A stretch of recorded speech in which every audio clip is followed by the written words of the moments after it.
नमस्कार मित्रों। राजस्थान कर्मचारी चयन बोर्ड के द्वारा आज जो जारी किया था आपका कैलेंडर परीक्षाओं के रिगार्डिंग आगामी जो 2024 तक जितनी भी परीक्षाएं होगी फरवरी 2024 तक उसका जो कैलेंडर जारी किया था, तो उसमें बहुत से विद्यार्थियों की असमंजस की स्थिति ये है कि कौन कौन सी भर्तियां सीईटी के अंतर्गत आयोजित करवाई जाएगी और कौन कौन सी भर्तियों में सीईटी की रिक्वायरमेंट नहीं होगी। क्योंकि बहुत से अभ्यर्थियों के सीईटी में अच्छी स्कोरिंग है वो नहीं आई है, तो इस वजह से द्वंद्वात्मक स्थिति आप लोगों की बनी हुई है। तो वो मैं आपको आज के इस वीडियो में बिल्कुल क्लियरली आपको बता दूंगा और सारी की सारी चीज़ें हैं वो ऑथेंटिकली प्रूफ के साथ में मैं आपको बताऊंगा कि कौन सी भर्ती सीईटी के अंतर्गत आएगी, यानी कि आपने सीईटी को उत्तीर्ण किया है, सीईटी में अच्छे अंक आहरित किए हैं तो ही आप इन भर्तियों में बैठ पाएंगे, इन भर्तियों के एग्ज़ाम दे पाएंगे, नहीं तो आप इसके लिए एलिजिबल नहीं हैं। और कुछ ऐसी भर्तियां हैं जिसमें आप विदाउट सीईटी के भी एग्ज़ाम में पार्टिसिपेट कर पाएंगे। तो देखिए यहाँ पर मैंने अलग अलग हाइलाइटर से इनको हाईलाइट किया है। तो यहाँ पर ऐसी भर्तियां जिसमें 12th लेवल की सीईटी की रिक्वायरमेंट रहेगी, वो आज के जो नोटिफिकेशन डाला है 17 भर्तियों में, तो ऐसी इसमें केवल 2 भर्तियां हैं। एक तो आपकी हॉस्टल जो ऑर्डर है ग्रेड 3 अल्पसंख्यक मामलात विभाग की, और एक है आपकी कनिष्ठ सहायक यानी कि एलडीसी की जो भर्ती है लिपिक ग्रेड 2 की। तो ये दो भर्तियां हैं, इसमें आपकी सीईटी 12th लेवल की एलिजिबिलिटी रहेगी, यानी कि सीईटी 12th लेवल में आपने जो भी कितना क्या क्राइटेरिया रखते हैं परसेंटेज का, वो आप अगर फुलफिल कर पाएंगे तो ही आप इन परीक्षाओं में बैठ पाएंगे।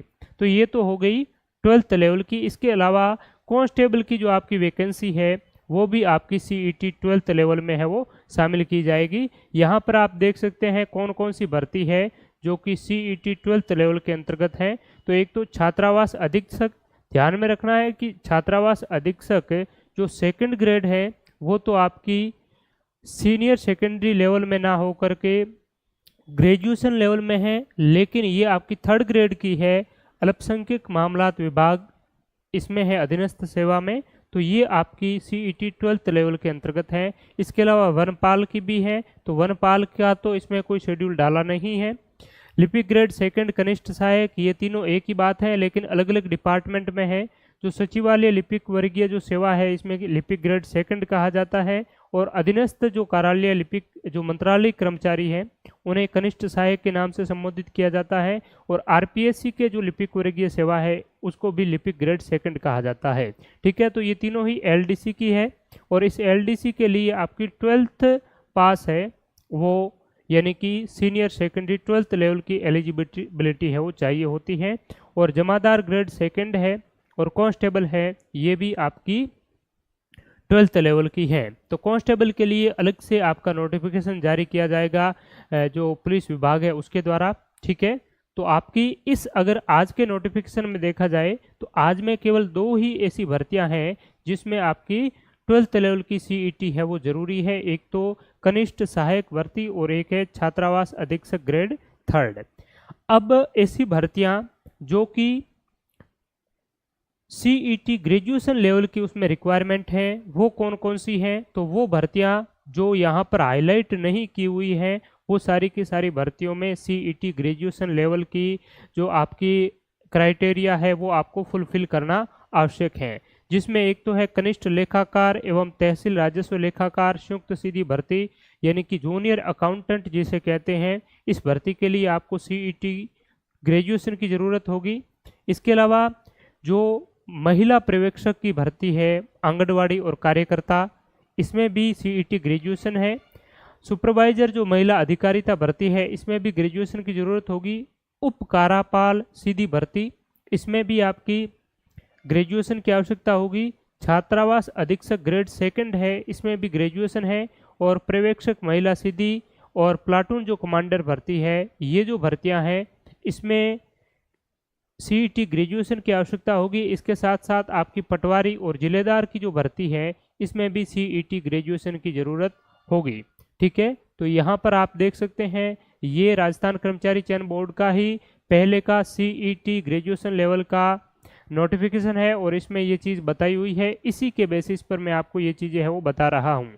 ठीक है, तो प्लाटून कमांडर, जिलेदार, पटवारी, कनिष्ठ लेखाकार, तहसील राजस्व लेखाकार, पर्यवेक्षक जो महिला अधिकारिता में है और बाल विकास और अधीनस्थ सेवा में है। ठीक है, इसके अलावा उप जेलर और छात्रावास अधीक्षक ग्रेड सेकंड जो समाज कल्याण और अधीनस्थ सेवा के अंतर्गत है।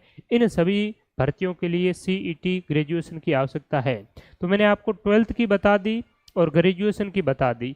अब जो आपने CET 12th का एग्ज़ाम नहीं दिया है, किसी कारणवश एग्ज़ाम देने से रह गए हैं या एग्ज़ाम में अच्छी स्कोरिंग आप नहीं कर पाए हैं, तो आपके लिए एक और चांसेस है।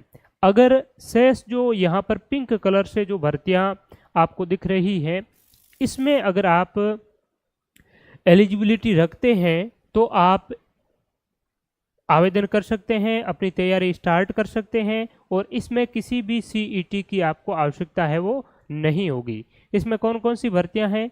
एक तो सूचना सहायक की है जिनमें फॉर्म भर चुके हैं और 9 सितंबर 2023 को आपका एग्ज़ाम है, तो इसमें किसी CET की आवश्यकता नहीं है। इसके अलावा एक है आपकी ANM की भर्ती जो कि कॉन्ट्रैक्ट बेस भर्ती है और एक है GNM की भर्ती, ये भी दोनों संविदा भर्ती है। इसमें किसी भी प्रकार की आपको CET की आवश्यकता नहीं है। और संगणक की भर्ती है कंप्यूटर की, तो इसमें भी आपकी CET की रिक्वायरमेंट नहीं है। एग्रीकल्चर सुपरवाइजर में भी CET की कोई आवश्यकता नहीं है और JN की भर्ती में भी आपकी CET की आवश्यकता नहीं है। तो जो पिंक कलर के यहाँ पर जितनी भी भर्तियाँ दे रखी है, 1 नंबर, 3 नंबर, 4 नंबर, 5 नंबर, 7 और 12 नंबर, इन भर्तियों में किसी भी प्रकार की ना तो 12th लेवल की CET की आवश्यकता है और ना ही ग्रेजुएशन लेवल की CET की आवश्यकता है। ठीक है, तो ये भर्तियां हैं महत्वपूर्ण जिसमें किसी भी प्रकार की CET की कोई आवश्यकता नहीं है। और कुछ ऐसी भर्तियां जिनमें CET की आवश्यकता है वो मैंने चीज़ है वो क्लियरली बता दी। आपके और भी कुछ सुझाव हो, डाउट हो तो आप कमेंट सेक्शन में ज़रूर बताएं। आप सभी का बहुत बहुत धन्यवाद, नमस्कार। और अच्छी तैयारी के लिए आप ओम डिजिटल स्टडी यूट्यूब चैनल को सब्सक्राइब करके बेल का आइकन है ज़रूर प्रेस करें ताकि और भी महत्वपूर्ण अपडेट आपको मिलती रहे। और इस यूट्यूब चैनल पर राजस्थान कर्मचारी चयन बोर्ड के द्वारा जितने भी विगत परीक्षाओं में प्रश्न पूछे गए हैं उनका बेहतरीन विश्लेषण आपको मिलता रहेगा और कई वीडियो है वो सैकड़ों वीडियो अपलोडेड है। तो आप अच्छी तैयारी के लिए नियमित तौर पर उन चीज़ों को है वो देखते रहें और जल्द ही हम आपके लिए बेहतरीन टेस्ट सीरीज भी इन भर्ती परीक्षाओं की स्टार्ट करेंगे और स्मार्ट कोर्सेज भी आपको स्टार्ट करके राजस्थान सामान्य ज्ञान और संविधान और राज्य व्यवस्था की बेहतरीन तैयारी है वो आपको करवाएंगे। तो आप सभी का बहुत बहुत धन्यवाद, नमस्कार। फिर मिलेंगे किसी और महत्वपूर्ण वीडियो के साथ में, तब तक के लिए शुक्रिया। आप सभी का नमस्कार।